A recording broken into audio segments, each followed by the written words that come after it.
The human being innately is afraid and apprehensive of change. This is why it's so easy just to follow, to imitate blindly, because then you don't have to feel like you're responsible. You can blame somebody else.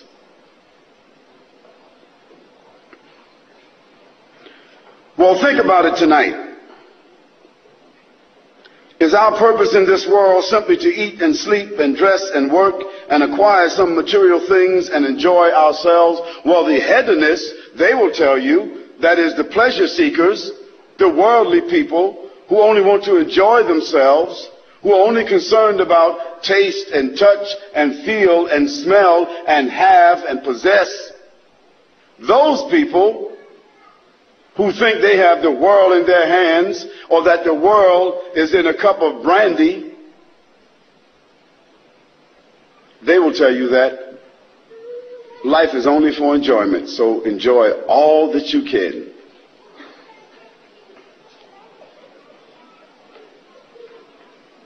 Is this our purpose?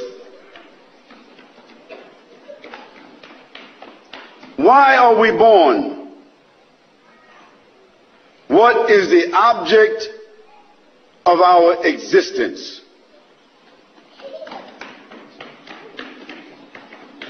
And what is the wisdom behind the creation of man and this tremendous universe?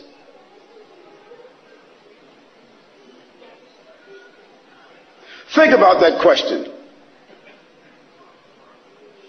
Think about it seriously. Now, some people will argue that there's simply no proof of any divine origin of this world. And there's no proof that there's a God. And there's no proof that this universe has come about through any divine purpose. There are those who argue that, and some of them, they occupy some of the higher places in academia, in government. Some of them occupy some of the elite positions in society and in our lives. Some of them are called central personalities, but they themselves are confused. They also have their own frustrations. And I'd like to share a statistic with you. The greatest amount of misery, the greatest amount of suicide, the greatest amount of confusion and disparagement exists among that class of people. So evidently, even they don't have the answers.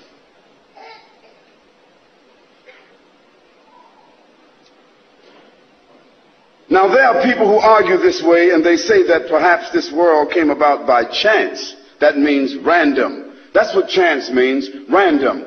Like going to the gambling house. You call it here the gaming rooms. They have a nice name for it here.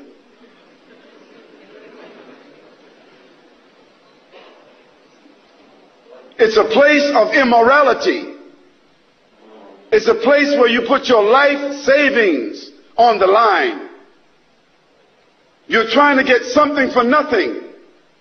You put your hard-earned money. Sometimes the man doesn't tell his wife, or the wife doesn't tell her husband, and they lose their house and their lives, taking a chance, trying to earn something for nothing. And the government has set it up and supported it with your tax dollars. And you're so foolish that you think that after you gamble for 5 years and you've lost $50,000 or $60,000, that if you win $25,000, you get real happy.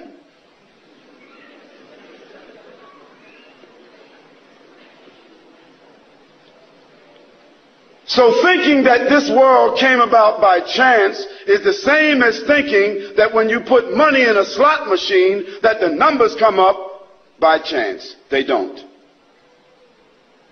Everybody knows that the casinos are rigged and only the house wins all the time.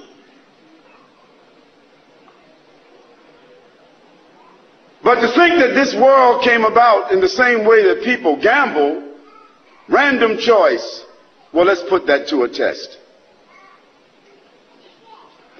This is an example that you can do in your home with your children.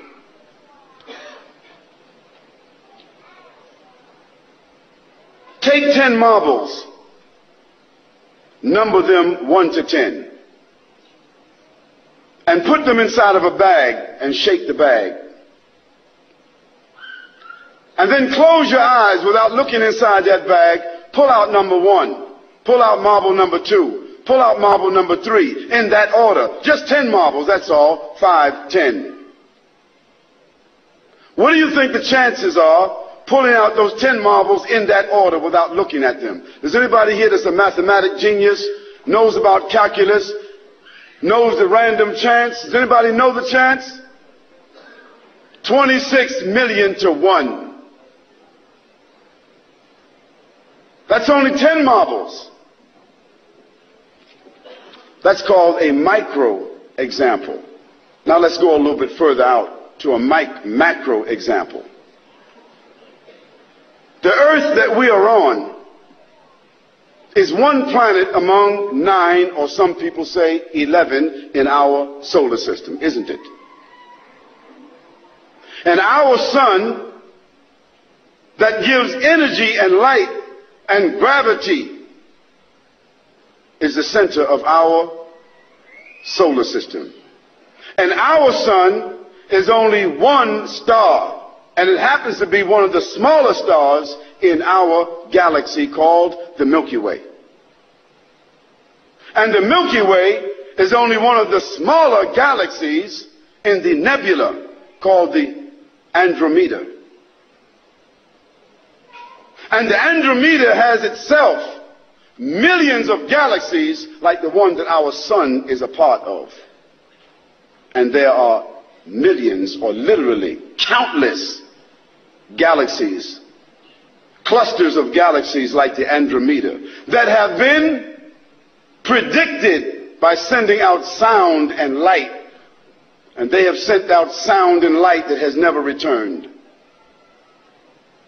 Now all of this diverse order that we see in the heavens, that we are able to somewhat calculate and predict, that we call night and day, time, all of this is in order that allows us to calculate. Tell me, if you can't pull out 10 marbles in order, how did all of this come in order? Evidently, man didn't do it, because man is only a drop of water on the earth, significantly nothing. You can't even see him if you get a certain distance. He's forgotten about. So I say to you, certainly, this whole great world with all of its great orchestration could not have just come together. And even if we accept the Big Bang Theory, someone had to create that combustion. Because after the bang came about, everything came in order. So order does not come from disorder. You can't get out of your bed in the morning and don't make your bed and come back and your bed is made unless you got a maid. You can't demolish a house and come back and the house came back together unless you got a reconstruction crew. Order doesn't come from disorder. Order comes from an order. An order means a legislation. It means a science. It means a fact. It means a determination. And if man wasn't around when that Big Bang took place, he had nothing to do with that determination or anything after it. Here I would like to mention a few verses of the Quran that address this subject, because the Quran was revealed more than 1400 years ago, a book of 6,626 verses that has been retained and memorized, preserved since the time that it was revealed more than 1424 years ago. Memorized in the time of the Prophet, peace and blessing be upon him, who received it in his own life, memorized by his companions, and the same Quran is with us today. And among the people sitting here, I'm sure there are 5 or 10 people who have memorized the entire Quran. This is the phenomena. If Muhammad, peace and blessing be upon him, never left anything else as a proof of his miracle and his prophethood to the world, it would be the Quran. I asked my brother to recite just a few verses and then I'll translate it.